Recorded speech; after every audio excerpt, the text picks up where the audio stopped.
Friends, स्वागत है आपका मेरे इस वीडियो में। आई होप कि आप सभी बहुत अच्छे होंगे और आप सभी लोगों की तैयारी भी बहुत अच्छी चल रही होगी। जैसा कि यूपी ट्रिपल एससी का एग्जाम होने में अब 1 महीने का समय बचा है। 15 और 16 अक्टूबर को यह एग्जाम होना है, तो मात्र 1 महीने का समय आपके पास बचा है। तो इस लास्ट के महीने में आपकी स्ट्रेटजी क्या होनी चाहिए, आपको किस तरीके से तैयारी करनी चाहिए, उसकी पूरी रणनीति हम आपको इस वीडियो में बताएंगे। तो बने रहिए अंत तक इस वीडियो में मेरे साथ। इस अंत के 1 महीने में आपको अधिक से अधिक उन पोर्शन पर ध्यान देना है जिससे सबसे ज़्यादा क्वेश्चंस आते हैं। जैसे कि अगर बात की जाए तो करंट अफेयर्स की, उससे 10 क्वेश्चन हमारे इस पैट के एग्ज़ाम में आते हैं।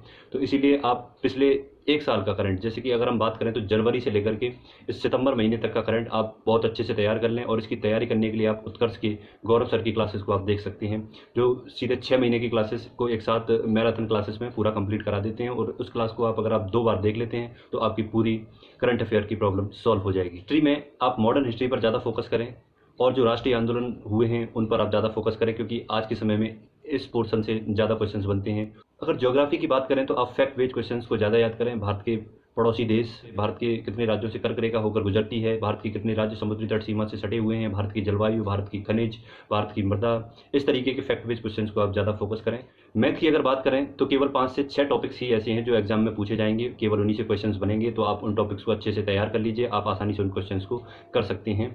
और सबसे ज़्यादा क्वेश्चन 20 क्वेश्चंस आपको ग्राफ से देखने को मिलेंगे। पाई चार्ट हुआ और बार चार्ट हुआ, इस तरीके के आप चार्ट्स को तैयार कर लीजिए। सीधा फैक्ट बेस्ड क्वेश्चंस आता है, सरल क्वेश्चन आता है। अगर आप इन प्रश्नों की तैयारी अच्छे से कर लेंगे, रिवीजन अच्छे से कर लेंगे, तो आप सीधा 20 क्वेश्चंस अपने हल कर सकते हैं। इंग्लिश के 2 पैसेज आते हैं, तो उनको भी आप थोड़ा सा समझकर अगर चलेंगे, समझकर उनको अच्छे से पढ़ेंगे, तो आप उनको भी बहुत आसानी से कर सकते हैं। भारत के संविधान से भी आपको बड़ा सीधा और सरल क्वेश्चन एग्जाम में देखने को मिलेगा। अगर महत्वपूर्ण टॉपिक्स की बात की जाए तो नीति निर्देशक तत्व, fundamental rights, fundamental duties, Bharat के संविधान के प्रमुख स्रोत, किन किन देशों से कौन कौन सी चीज़ें संविधान में ली गई हैं, इस तरीके के टॉपिक्स को आप एक बार देख लीजिए। सीधा क्वेश्चन आपको एग्जाम में देखने को मिलेगा।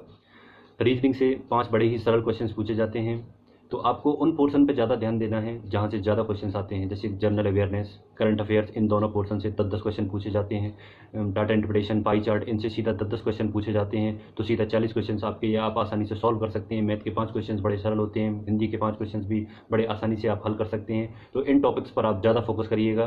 फ्रेंड्स, ये एग्ज़ाम बहुत ही सरल होता है क्योंकि हाई स्कूल लेवल का एग्ज़ाम है, तो इसमें ज़्यादा आपको टेंशन लेने की ज़रूरत नहीं है। एक अच्छी रणनीति के साथ आपको पढ़ाई करनी है।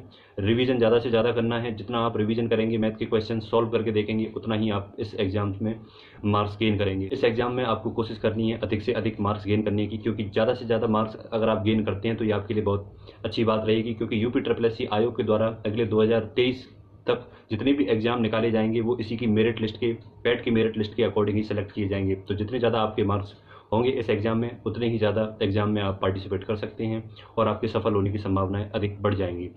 पैट के एग्जाम पैटर्न की अगर बात करें तो फ्रेंड्स, इसमें 100 क्वेश्चन होते हैं। 1/4 की नेगेटिव मार्किंग होती है, इसीलिए आपको ज़्यादा उन क्वेश्चंस को नहीं करना है जो आपसे नहीं आते हैं। बहुत ही सोच समझ कर क्वेश्चंस का जवाब देना है। अब आपके पास लास्ट का 1 महीना बचा है। ज़्यादा से ज़्यादा जो आपने पढ़ा है उसको रिवीजन करिए, प्रैक्टिस करिए, लिख कर कुछ फैक्ट बेस्ड क्वेश्चंस को याद करिए, तो आप आसानी से इस एग्ज़ाम को पास कर सकते हैं और अच्छे मार्क्स गेन कर सकते हैं। इसी के साथ मैं इस वीडियो को ख़त्म करता हूँ। जय हिंद।